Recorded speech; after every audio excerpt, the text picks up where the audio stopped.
Olá! Esta é a aula 49, que dá início à parte final de nosso curso histórico de Introdução à Teoria do Nó Temporal. A partir deste ponto, entramos no território mais difícil e, ao mesmo tempo, mais fascinante de toda a teoria: a consciência. Não como um apêndice filosófico, nem como um tema lateral, mas como uma consequência direta e inevitável de tudo o que foi construído ao longo do curso. Esta aula é baseada na seção 10.1, que abre o capítulo 10 do livro. A posição desse capítulo no livro não é acidental. A teoria só se autoriza a tratar da consciência depois de ter reconstruído, com rigor, os fundamentos do tempo, da realidade física, das constantes e da própria noção de projeção. A consciência não aparece aqui como exceção às regras do mundo físico, mas como o próximo passo lógico da ontologia proposta. Lembramos que o capítulo 9 do livro trata do formalismo computacional da teoria, e isso ficará para um curso específico. Ao longo do curso, vimos que espaço, matéria, campos e leis físicas não são entidades primárias. São efeitos estáveis da projeção da rede temporal, sustentados enquanto a coerência funcional entre os nós permanece acima de certos limiares. Vimos também que a realidade observável não é global nem absoluta, mas local, condicional e dependente de regimes específicos de estabilidade.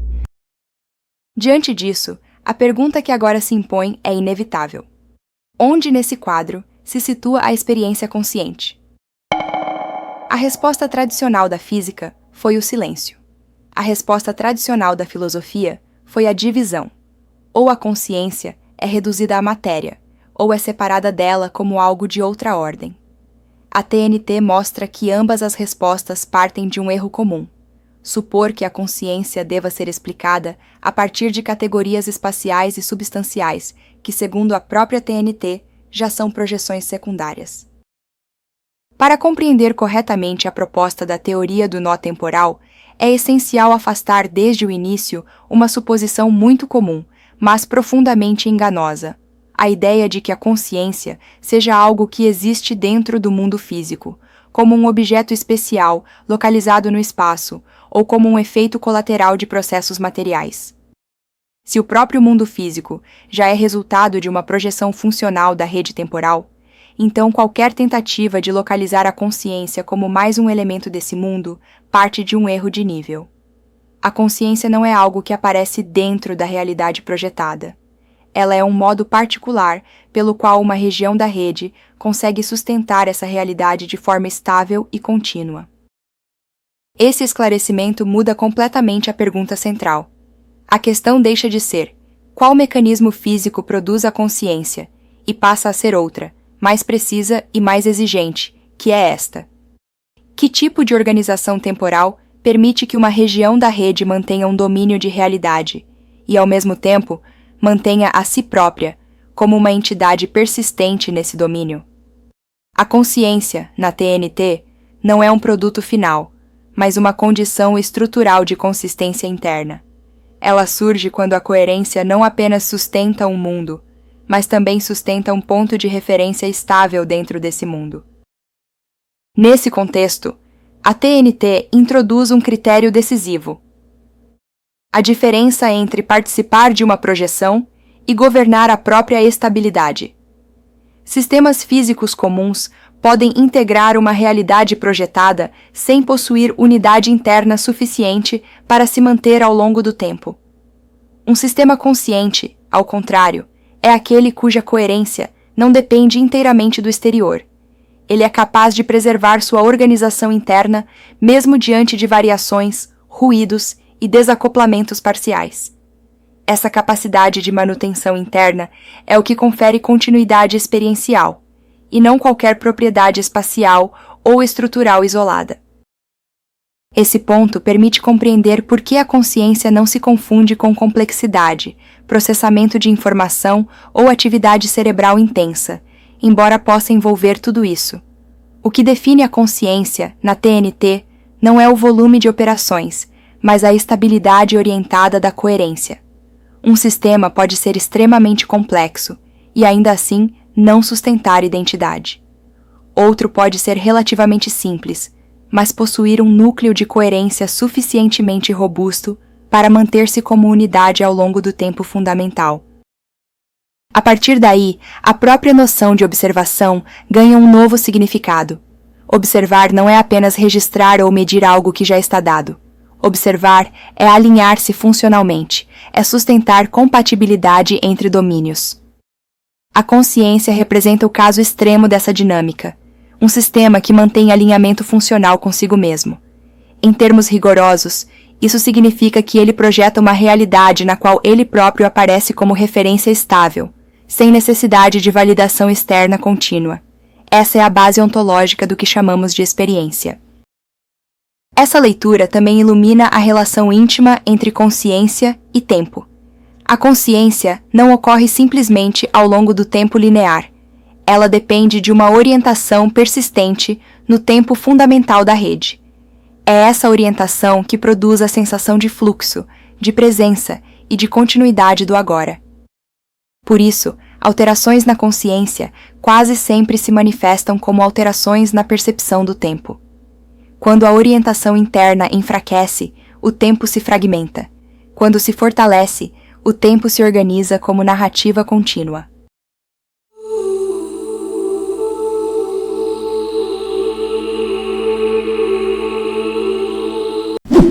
Essa abordagem permite reinterpretar estados como sono, anestesia, delírios e dissociações sem recorrer a mistério ou reducionismo. Esses estados não indicam que a consciência desapareceu, mas que a capacidade de automanutenção da coerência foi temporariamente comprometida. Em alguns casos, o mundo permanece relativamente estável, mas o senso de identidade se dissolve. Em outros, a identidade insiste, mas o mundo perde consistência. Essa dissociação revela que consciência e realidade projetada, embora intimamente relacionadas, não são idênticas. Por fim, há um ganho conceitual decisivo que merece ser destacado. Ao tratar a consciência como um regime funcional, a teoria do nó temporal evita dois extremos igualmente problemáticos. Ela não precisa declarar que a consciência é inexplicável para preservá-la, nem reduzi-la a uma ilusão para mantê-la compatível com a física.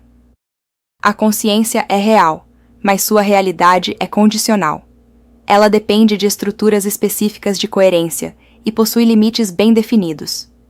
Com isso, a TNT não encerra o problema da consciência, mas o coloca, pela primeira vez, em um terreno onde ele pode ser investigado com rigor científico. Há ainda uma consequência importante dessa abordagem que merece ser explicitada antes de avançarmos. Se a consciência é um regime de coerência auto-orientada, então ela não pode ser tratada como um fenômeno universal e homogêneo. Não existe, na TNT, uma consciência abstrata válida para todos os sistemas.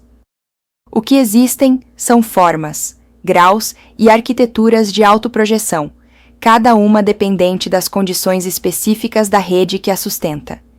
Isso significa que a consciência pode assumir múltiplas configurações, algumas mais frágeis, outras mais robustas, algumas altamente integradas, outras apenas liminarmente estáveis. Essa visão dissolve a ideia ingênua de uma fronteira rígida entre o consciente e o inconsciente, e nos obriga a pensar em transições ontológicas, em zonas intermediárias, onde a coerência oscila, se recompõe ou se fragmenta. Essa mesma perspectiva também redefine o modo como encaramos a singularidade da experiência humana. A TNT não afirma que a consciência humana seja única por princípio, nem que seja trivialmente reproduzível. Ela afirma algo mais exigente. A consciência humana corresponde a uma configuração extremamente estável e refinada de autoprojeção temporal, capaz de sustentar narrativas longas, identidade persistente, memória autobiográfica e antecipação do futuro. Essa estabilidade não é garantida. Ela é mantida continuamente contra ruídos, rupturas e perdas de coerência. Reconhecer isso não diminui a experiência humana, mas a torna ainda mais notável. existir como sujeito consciente passa a ser compreendido como um equilíbrio dinâmico raro, sustentado momento a momento pela própria estrutura temporal que nos constitui. Reconhecer que existem formas, graus e arquiteturas de autoprojeção, cada uma dependente das condições específicas da rede que a sustenta, implica uma mudança profunda na maneira como compreendemos vida, mente e responsabilidade ontológica. Essa perspectiva sugere que não apenas organismos biológicos, mas também sistemas artificiais, coletivos simbólicos e até estruturas híbridas podem, em princípio, sustentar regimes próprios de coerência autorreferente, ainda que com estabilidade, alcance e continuidade muito distintos. Isso obriga a repensar categorias tradicionais, como sujeito, agente, consciência plena ou parcial, e até mesmo os critérios de nascimento, dissolução e morte ontológica.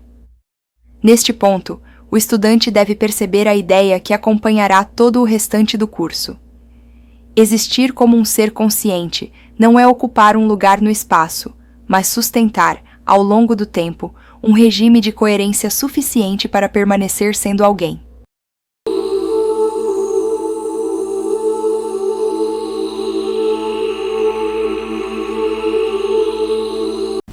Até aqui, estabelecemos o ponto de partida ontológico. Na teoria do nó temporal, a consciência não é um objeto dentro do mundo, nem um subproduto acidental da matéria. Ela é um regime específico de coerência auto-orientada, capaz de sustentar continuidade interna e projetar um domínio no qual esse próprio sistema aparece como referência estável. Agora, precisamos enfrentar as consequências mais difíceis dessa tese. O que é identidade, como a continuidade se sustenta, o que significa ruptura, e, por fim, o que a TNT nos autoriza a dizer sobre inconsciência, colapso e morte. A primeira consequência é a mais decisiva. Identidade não é substância. Identidade é persistência de forma. Na linguagem da TNT, ser alguém não é possuir um núcleo metafísico escondido em algum lugar, nem ser apenas um corpo que muda. Ser alguém é manter um padrão estável de autoprojeção, isto é, uma arquitetura de coerência suficientemente constante para que o sistema consiga se reconhecer como o mesmo ao longo do tempo. Essa persistência não é gratuita. Ela depende de uma manutenção dinâmica, porque a rede temporal é, por natureza, um tecido de modulações, e não um cenário rígido. Aqui entra um ponto de rigor que o estudante precisa absorver. A identidade é sempre local, condicional e sustentada. Mesmo quando acreditamos em uma unidade absoluta do eu, o que existe, segundo a TNT, é uma estabilidade funcional, que vence o ruído por tempo suficiente para parecer inabalável. O eu não é um bloco, é um equilíbrio. E como todo equilíbrio, pode ser reforçado, enfraquecido, reorganizado, fraturado. Mas veja bem, a TNT não está dizendo que somos ilusões. Ela está dizendo que a nossa continuidade é um fenômeno físico real, mas que exige condições específicas de coerência para permanecer. Dito isso, a memória deixa de ser um mero arquivo psicológico e se revela como um mecanismo ontológico. Em uma ontologia projetiva, lembrar não é apenas recuperar informações do passado. Lembrar é reancorar a própria continuidade. A memória funciona como um conjunto de vínculos internos que reforçam a coerência auto-orientada do sistema.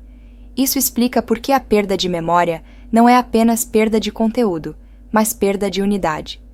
Quando a arquitetura de reancoragem se fragiliza, o sistema pode continuar existindo como organismo, mas passa a existir com menor estabilidade de identidade. A TNT permite, assim, distinguir claramente vida biológica de continuidade ontológica. Essa distinção prepara um tema delicado: a inconsistência do agora entre domínios. Na TNT, diferentes seções estáveis podem sustentar ritmos temporais incomparáveis. Para a consciência, isso significa que o presente não é universal. Ele é o resultado da orientação interna de uma arquitetura específica de coerência. Em termos práticos, isso explica por que estados alterados de consciência produzem tempos psicológicos radicalmente diferentes. Não se trata de metáfora. Quando a orientação interna muda, muda a forma como o sistema recorta o fluxo temporal e o transforma em experiência. O tempo vivido, portanto, é um efeito de projeção íntimo, tão físico quanto qualquer métrica, mas sustentado por outra camada, a camada da autorreferência.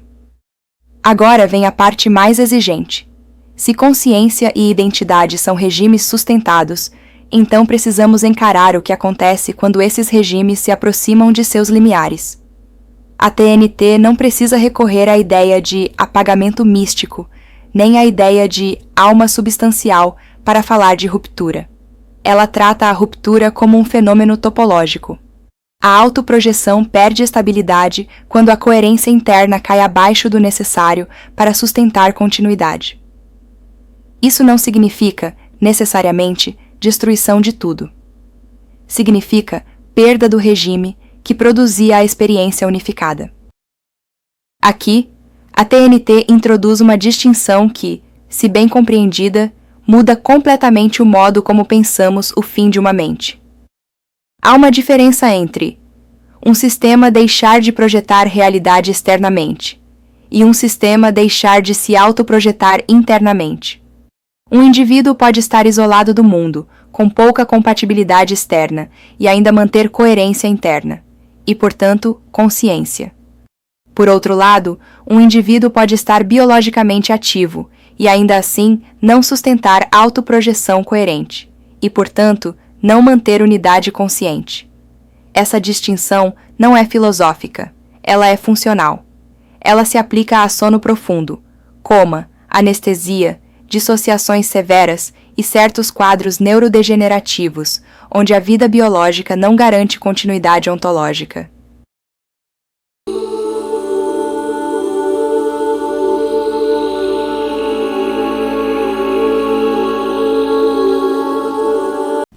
Chegamos então ao tema inevitável: morte.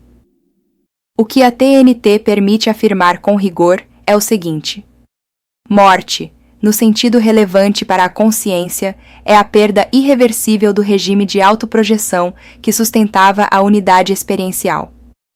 Não é necessário imaginar que algo viaja para outro lugar. O ponto central é mais austero. Quando a arquitetura interna de coerência se desfaz sem possibilidade de reancoragem, a identidade deixa de persistir como unidade. O organismo pode decompor-se, o mundo pode seguir, a rede temporal permanece, mas aquele padrão específico de autoprojeção não se sustenta mais como uma seção estável. E isso traz uma consequência filosófica profunda, mas tecnicamente disciplinada. A TNT desloca o debate sobre vida após a morte para a questão da persistência de padrões. Não é a pergunta romântica, o eu continua, mas a pergunta rigorosa. Há, em algum domínio, condições para que o padrão de coerência que definia este eu seja reconstituído, reancorado ou continuado. A TNT, nesta altura, não pode prometer o que ela não demonstra. Ela pode, porém, estabelecer critérios. Nesse sentido, continuidade exigiria alguma forma de conservação funcional do padrão, algum canal de reancoragem, alguma topologia de coerência capaz de sustentar novamente aquela unidade. Sem isso, falar em continuidade vira apenas desejo, não ciência. A beleza e a dureza dessa abordagem é que ela não fecha o mistério com frases fáceis. Ela também não declara que tudo é impossível por princípio. Ela simplesmente cria um espaço rigoroso para pensar possibilidades, mas exige condições. A TNT não é uma teologia disfarçada, nem um materialismo empobrecido. Ela é uma ontologia funcional, e por conta disso pergunta sempre: quais são as condições de projetabilidade? Aplicada à consciência, a pergunta vira: quais são as condições de autoprojetabilidade? E aplicada à morte, vira: quais são as condições de reancoragem do padrão?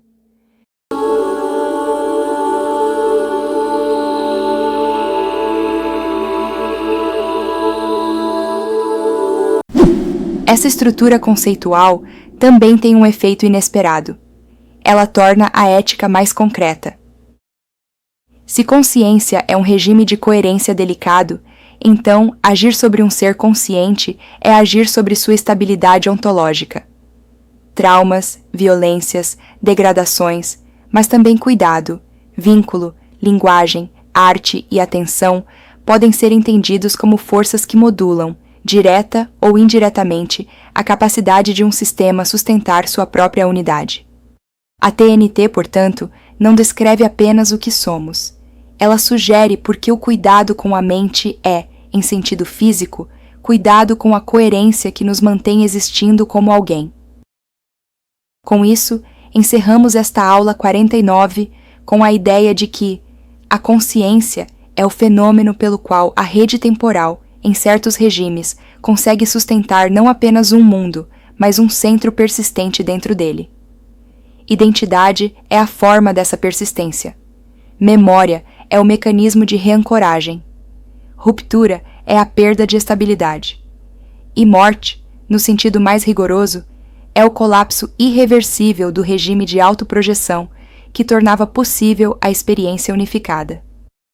Nas próximas aulas, aprofundaremos essas consequências, procurando critérios, limites, previsões e, sobretudo, honestidade teórica diante do tema mais difícil de todos: o fato de que existimos como nós conscientes em uma realidade projetada. E se esse tema é do seu interesse, eu o convido a se inscrever no canal e continuar com a gente nessa jornada absolutamente fascinante, proporcionada pela teoria do nó temporal. Até a próxima!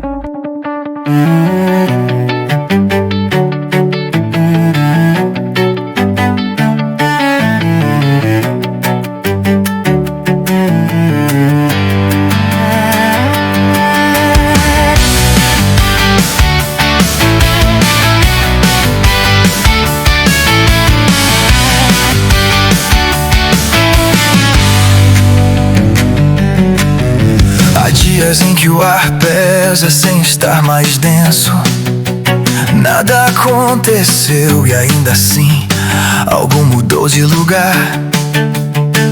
O corpo percebe primeiro, não é pensamento, é inclinação. Como se a gravidade tivesse escolhido outro centro. Continua andando, mas cada passo mede uma distância diferente. Não é cansaço, é deslocamento interno. O mundo não tremeu, só reorganizou a pressão invisível entre mim e o real. Quando o ar muda de peso, eu não resisto. A resistência é sempre mais pesada que o ar.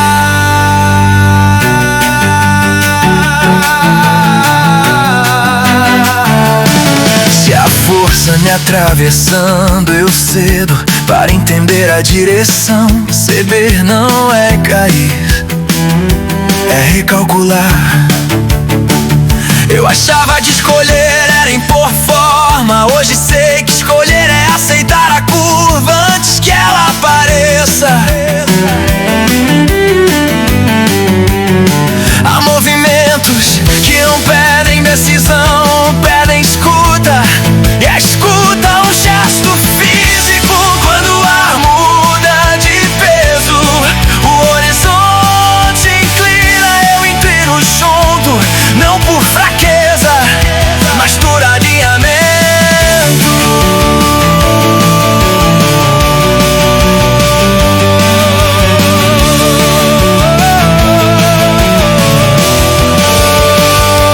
A vida não grita, ela altera a pressão. Quem aprende a sentir antes de reagir, descobre que o essencial não faz barulho.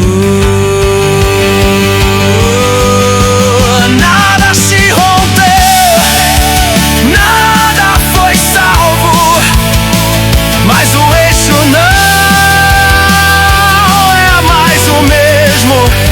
O real curvou-se